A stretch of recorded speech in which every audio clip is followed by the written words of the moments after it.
खासकर आपके लिए खालवा में आया हूँ। हरसूद विधानसभा के लोग 35 वर्षों से गुलामी में जी रहे हैं। यहाँ का प्रशासन भी गुलाम नजर आता है। आपको इस गुलामी से छुटकारा दिलाना मेरा उद्देश्य है। बस 17 तारीख को आपके विधानसभा के कांग्रेस प्रत्याशी सुखराम साल्वे को भारी बहुमत से जिताइए। क्षेत्र के विकास एवं रोजगार की जिम्मेदारी मैं लेता हूँ। ये बात शुक्रवार को हरसूद विधानसभा के खालवा पहुंचे कांग्रेस के पूर्व मुख्यमंत्री कमलनाथ ने आयोजित कांग्रेस की आम सभा को संबोधित करते हुए कही। कमलनाथ ने कहा कि मैं आदिवासियों के दुख दर्द को समझता हूं। प्रदेश के क्या हाल है आप सब जानते हैं। हमें किसानों, बच्चों व नौजवानों के भविष्य की चिंता है। क्षेत्र का युवा कमीशन नहीं रोजगार चाहता है, अपना भविष्य बनाना चाहता है। हमारे कांग्रेस के 15 माह के कार्यकाल में 1-2 माह तो आचार संहिता में निकल गए। 11 माह के कार्यकाल में अपनी नीति एवं नियति का परिचय देते हुए 27 लाख किसानों, जिसमें खंडवा जिले के 58,000 किसानों का 260 करोड़ का कर्जा माफ किया। हर विकास खंड में गौशालाएं बनवाए, बिजली बिल माफ व हाफ किए, पेंशन बढ़ाई। ये सब किया, कोई पाप तो नहीं किया। मुख्यमंत्री शिवराज को चुनाव के पहले लाडली बहना नजर आई, इससे पूर्व बहनें लाडली नहीं थी क्या? हमारी कांग्रेस की सरकार बनते ही हम अपने वचन पत्र को पूरा करेंगे। माता बहनों के सम्मान, सुरक्षा एवं युवाओं को रोजगार का वचन देते हैं। किसानों का गेहूं 2,600 रुपए प्रति क्विंटल की दर से खरीदी करेंगे। उल्टी गिनती शुरू हो गई है। सभा को संबोधित करते हुए कांग्रेस प्रमुख कमलनाथ ने कुछ सरकारी कर्मचारियों की ओर इशारा करते हुए कहा कि कल के बाद परसों भी आता है। जो प्रशासन भाजपा की गुलामी कर रहा है, कान खोल के सुन ले, उल्टी गिनती शुरू हो गई है। सिर्फ 6 दिन शेष रह गए हैं। आदिवासी नेता रामू टेकाम ने क्षेत्र में कुपोषण से मौतें, आदिवासी छात्रावासों में उचित भोजन न मिलने से फूड पॉइजनिंग से बच्चे की मौत, रोजगार की तलाश में परिवारों के पलायन जैसे मुद्दों से अवगत कराते हुए इससे मुक्ति दिलाने के लिए उपस्थित जनसमुदाय से कांग्रेस को जिताने की अपील की। अचानक भर गया पंडाल।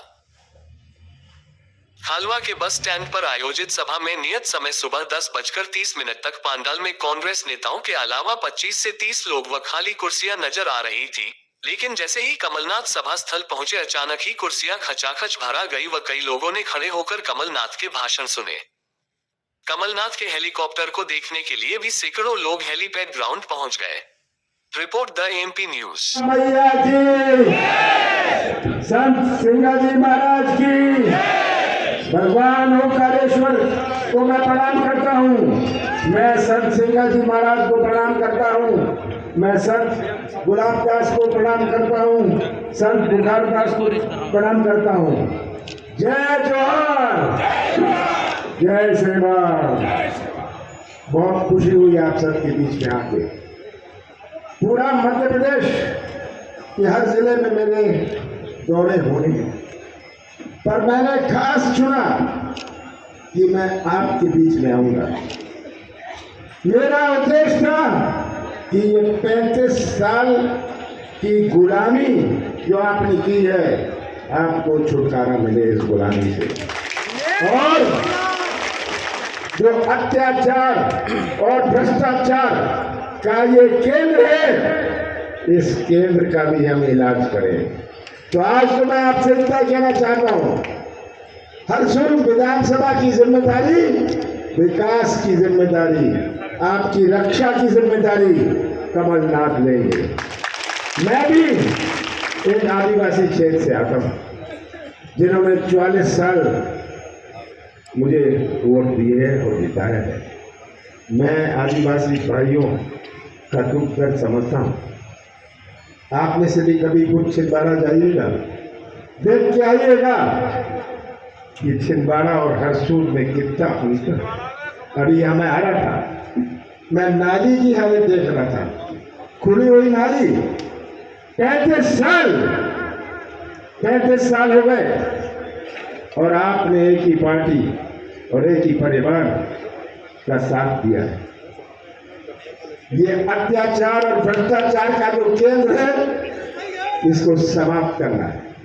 और यहाँ केवल आपने ही गुलामी नहीं करी, मैं तो खुले रूप से कहना चाहता हूँ, यहाँ का प्रशासन भी गुलामी करता है। आप ये समझ जाए, ये भाजपा के नेता जो तुझे अभी बताया गया, इसको मारा उसको मारा, समझ जाए गिनती शुरू हो गई है, 6 दिन बचे हैं। कौन क्या करेगा वो कमलनाथ देखेगा। कल के बाद परसों भी आता है, ये याद रखें। सब भारतीय जनता पार्टी के नेता जो सोचते हैं हमारे कांग्रेस साथियों को दबा सकते हैं, डरा सकते हैं, याद रखें कि आगे उनको कमलनाथ को डराना पड़ेगा। आज प्रदेश के हालात आप सबके सामने, आपके क्षेत्र के हालात तो आपके सामने हैं।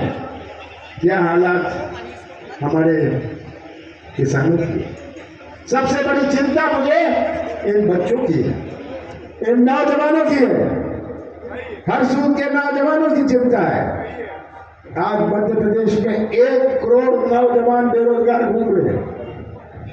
हमारा यही नौजवान जिसमें तड़फ है, ये ठेका नहीं चाहता, कमीशन नहीं चाहता, ये तो व्यवसाय का मौका या अपने हाथों को काम चाहता है।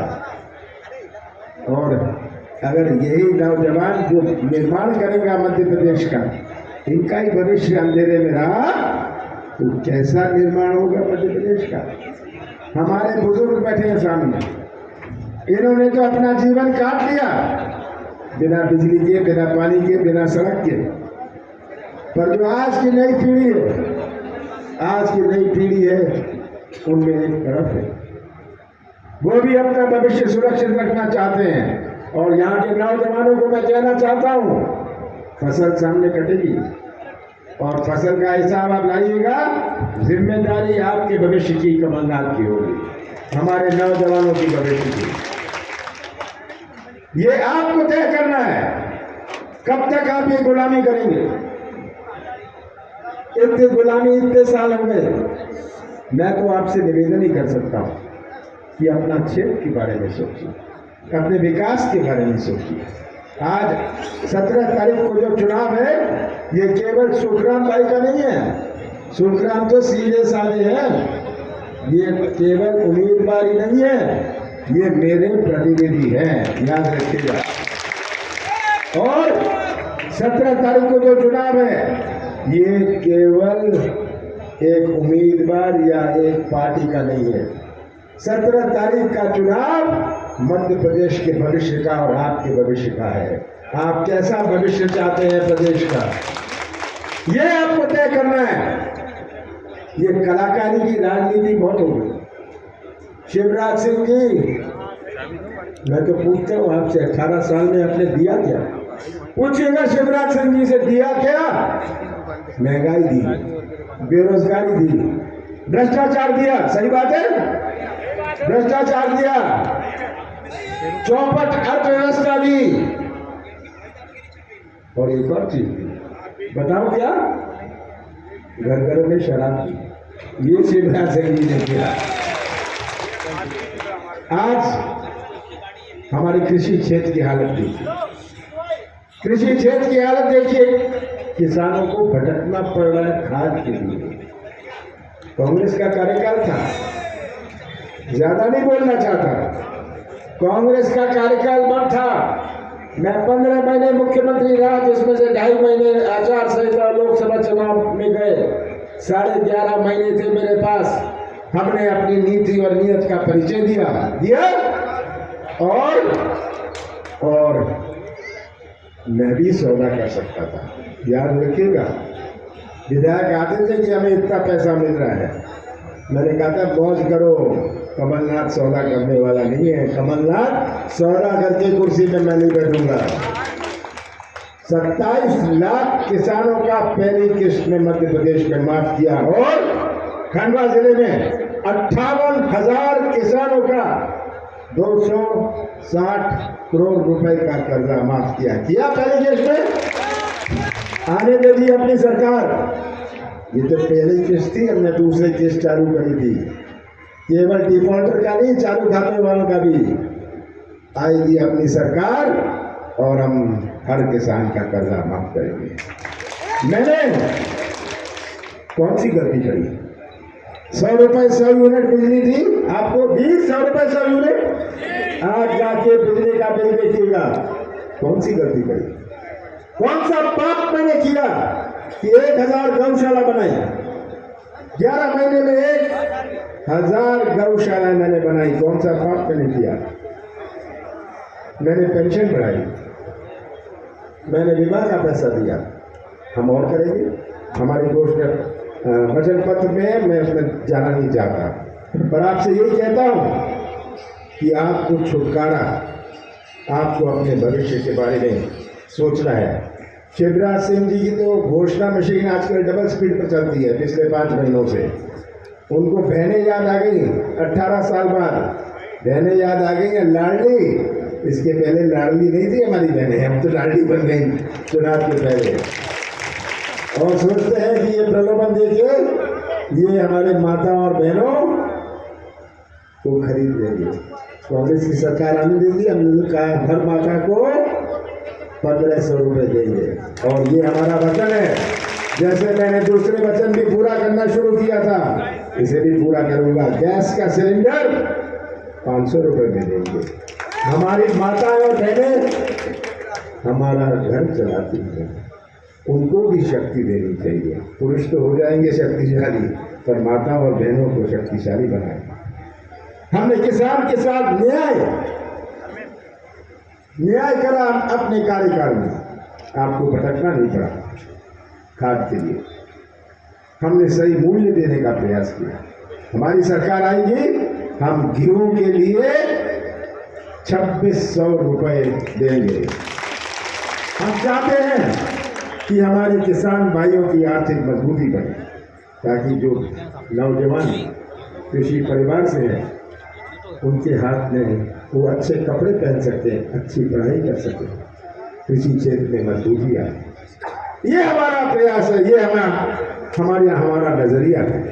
और अब अंत में आपसे यही कहना चाहता हूँ कि आज आसपास देखिए, ऊपर देखिए, नीचे देखिए, दाएं देखिए, बाएं देखिए, नौजवान बिना काम के, सही बात है, किसान बिना दाम के, बिना खाद के।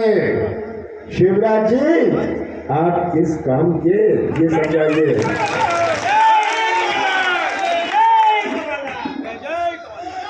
आज मुझे ताज्जुब होता है, मैं आके यहाँ देखता हूँ इनके चेहरे नौजवानों के, मैं ये नाजिया देखता हूँ, मैं देखता हूँ ये कैसे विकास से वंचित रहा है।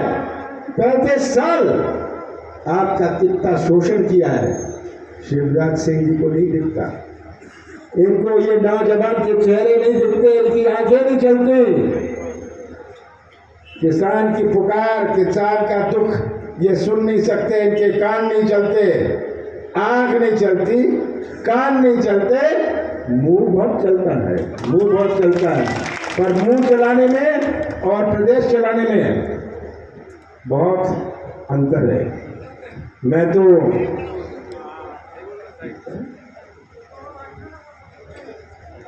ये आज साफ प्रशासन सुन ले, 6 दिन बचे हैं। पुलिस वाले आप भी सुन लीजिए, आपकी कौन सी वर्दी होगी मैं देखूंगा। अगर आपने गुलामी करी, आप अपनी वर्दी का सम्मान करिए, आप अपनी वर्दी की इज्जत करिए। और अगर पुलिस ने ये गुलामी भी करी तो इस गुलामी का इलाज भी कमलनाथ के पास है। और सुन ले प्रशासन, सुन ले बीजेपी के नेता, कमलनाथ 2018 के मॉडल नहीं है, हम 2023 के मॉडल में हैं। और हमारी सरकार बनेगी। हमने पैसा एक्ट हम लाए थे, पैसा का कानून हम लाए थे आदिवासियों के लिए। 18 साल बाद इन्होंने नियम बनाए, ऐसे नियम बनाए कि कैसे पैसे निकाल लिए जाए, कैसे इसमें भ्रष्टाचार कर लिया जाए। हमारी सरकार आएगी, हम नए नियम बनाएंगे। हम आदिवासियों से, अपने आदिवासियों भाइयों की ही समिति बनाएंगे, ताकि इसमें सरलीकरण हो और जो हमारा उद्देश्य था हमारा उद्देश्य था पैसा है का उसका आपको पूरा अधिकार मिले। मैंने तो विश्व आदिवासी दिवस में भी छुट्टी दी थी, मैंने तो बर्तन का बैंक बनाया था। ये सब आप सबके सामने है। अंत में एक ही बात कहूँगा, 18 तारीख को जो आप बटन दबाएंगे, 17 तारीख को जो आप बटन दबाएंगे, वो बटन केवल एक उम्मीदवार या एक पार्टी का बटन नहीं होगा, ये बटन सच्चाई का होगा। तस्वीर रख लीजिए अपने सामने, मध्य प्रदेश की तस्वीर, अपने हर्षों की तस्वीर रख लीजिए अपने सामने, इन नौजवानों की बेचैनी की तस्वीर रख लीजिए अपने सामने। कमलनाथ का साथ मत देना, कांग्रेस का साथ मत देना, पर सच्चाई का साथ तो दे देना, सच्चाई का साथ दे दीजिएगा। तो जो बटन आप दबाएंगे, आप सच्चाई का बटन दबाएंगे, आप हर्षों के भविष्य का बटन दबाएंगे, आप इन नौजवानों के भविष्य का बटन दबाएंगे, आप मध्य प्रदेश के भविष्य का बटन दबाएंगे। और मुझे पूरा यकीन है, पूरा विश्वास है कि विधानसभा जब खुलेगी, हमारे विधानसभा के ऊपर हर सूद का कांग्रेस का झंडा लहराएगा। आप सबका बहुत बहुत धन्यवाद।